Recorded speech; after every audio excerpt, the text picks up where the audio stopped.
Cinema 5D at CineGear 2018 is brought to you by B&H, the professional source for all your video needs. CVP, your one-stop shop for cine, video, photo, and more.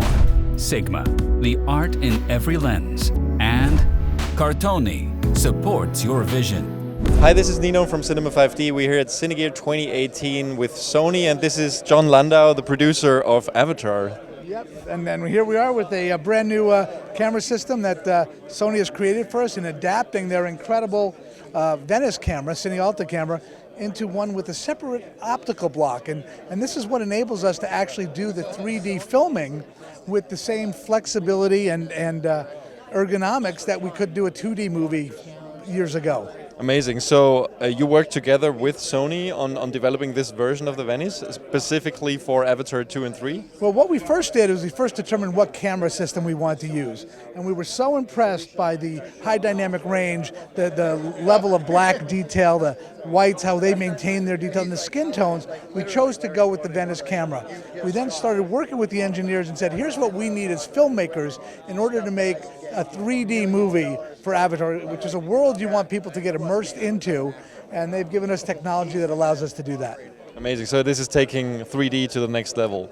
You know, it's taking 3D production to the next level, you know, to give us the flexibility to be on handheld rigs and Steadicam rigs. And the rig for 3D will be under 30 pounds with 2 cameras and a whole dynamic rig. So just to compare, how did you do the 3D on the original Avatar? You know, we used one of the earlier Cine Alta cameras, and we approached it the same way. The reason that was a little bit easier for them to do back then, you weren't pumping as much data through the line that you need to. The idea of being able to take a camera that's capable of 6K, high dynamic range, and pump that from the optical sensor back here, that is an engineering achievement. Yeah. So when will this be available? Do you know that? Or is this just a rental item? Or how is Sony going to distribute this camera? You know, Sony, that's up for them to determine. We will be using ours beginning in December. Awesome. And is that when you start shooting? We start shooting in the beginning of the year. We'll be doing our testing starting in December. Okay, very cool. Thank you so much. Thank you very much. Have a good day. Yeah, good. Have a good shoot, and looking forward to Avatar 2 and 3. Thank you very much. So I'm here with Peter from Sony. Hey. Thanks for having us. We just talked to John Landau about Avatar and the new Sony extension system for the Venice. Can you tell us a little bit more about the technical details of this new system? Right. So in collaboration with Lightstorm, in collaboration with John Landau, James Cameron, we developed the extension system. So as we were mentioning earlier, up to 10 foot for one version and up to 20 feet for the other version. The way that it's going to work is the sensor block itself, not a processing unit or anything else. Just the sensor block can be extended from the body of the camera with just a couple of screws and a small procedure to be able to detach the sensor block, and then you can extend it all the way out to 20 feet. The advantages there are huge, right? Drones, gimbals, handheld, Steadicams, tight confined spaces for mounting, remote mounting and so forth. I mean, pick your poison. I mean, just imagine where it could go. It's almost endless, right? It's about 3 pounds in weight, and the really cool thing about this is it's only the sensor block, as I mentioned. So you've got the 8 NDs, the optical NDs built in to the front block, so you can still change remotely the NDs, so you don't lose that capability. And I mean, it's a great, powerful feature that we were able to develop, and that's what we announced today. So you basically have a DSLR-sized sensor block. Right. It looks like a lot like a DSLR actually when you have it in your hand. Yeah, you're exactly right. That's a good point. And again, the weight is about 3 pounds for the block, and as we know with the lenses, you can use extremely lightweight lenses of any type and mount. And if you remove the PL mount adapter and go with the native E-mount, it becomes even lighter.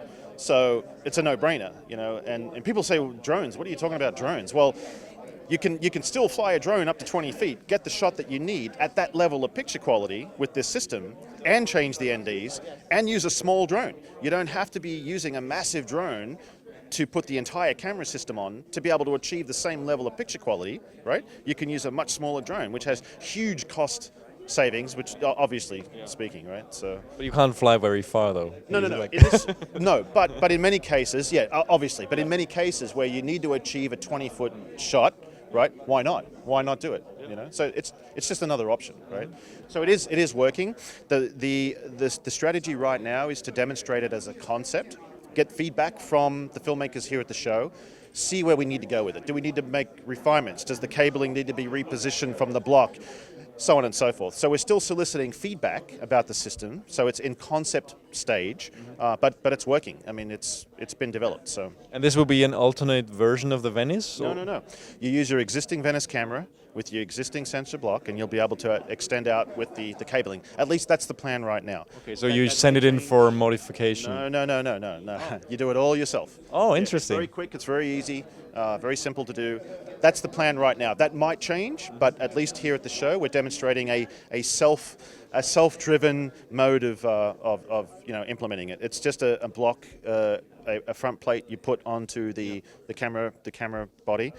You take the sensor block off, connect it on the other end, and you're good to go. Cool. Do you have any information about pricing and availability yet? No, that's part of the feedback we're getting at the show. What should it be? How much should it be? Again, other changes do we need to make?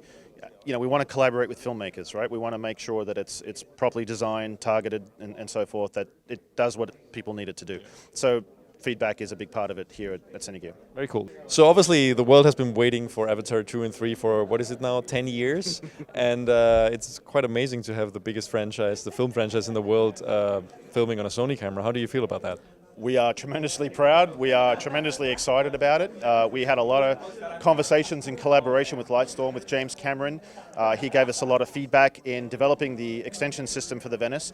But we were really excited to hear that with very rigorous testing from Lightstorm, James' company, that they thoroughly tested many different cameras, including obviously the Venice, and they determined that it had the best picture quality, the best ergonomics, the dynamic range, the color science, and the list just goes on and on and on. So they came back to us and said, Venice is it, this is an amazing camera, let's work together to further refine, features, firmware, and then of course the extension system. So yeah, we're over the moon, excited about it. You also announced a couple of firmware updates that are coming. We did. So can you tell us something about that? We did. So the version 2 firmware, which we had previously announced with very powerful features that people were waiting for. Variable frame rate from 1 frame to 60 frames is being implemented in version 2. The high base ISO 2500 mode, which a lot of people are waiting for because the word is getting out that it's actually a very clean, as you saw, a very clean imaging capture mode. And a lot of other features in version 2. The big news about version 2 is that we're advancing the timeline. It was originally planned for August. We're now moving it up to the beginning of July. That is a result of filmmakers saying, I've got to have variable frame rate, I've got to have 2500 ISO, I need it now, you have to make that happen. And so we dedicated more resources to making it happen and moving the timeline up into the beginning of July. So that's version 2. The next big news that we announced here this morning is high frame rates. That's another huge feature everybody wants. So we did confirm this morning that we will be implementing high frame rate in the Venice. It'll be up to 60 frames in 6K, 3.2 mode, up to 90 frames in 4K, and up to 120 frames in 2K. The timing of that is still a little bit TBD, but we're targeting spring of 2019. We're going to try to do it earlier, but that's currently the timeline, and it'll be an optional upgrade for customers. Details about that, we'll get more into that later, but we wanted to confirm this morning that yes, we will be implementing high frame rate, and no, you do not need a new sensor.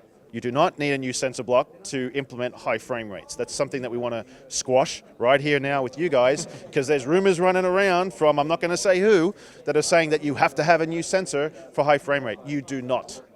Okay, so just wanted to get that out there. Okay. Right. Thank you, Peter. So we check out the camera at the booth again in a bit more light outside. Yeah, exactly right. And thanks for the interview, and thanks everybody for watching, and stay tuned to Cinema 5D for more news from Cinegear 2018.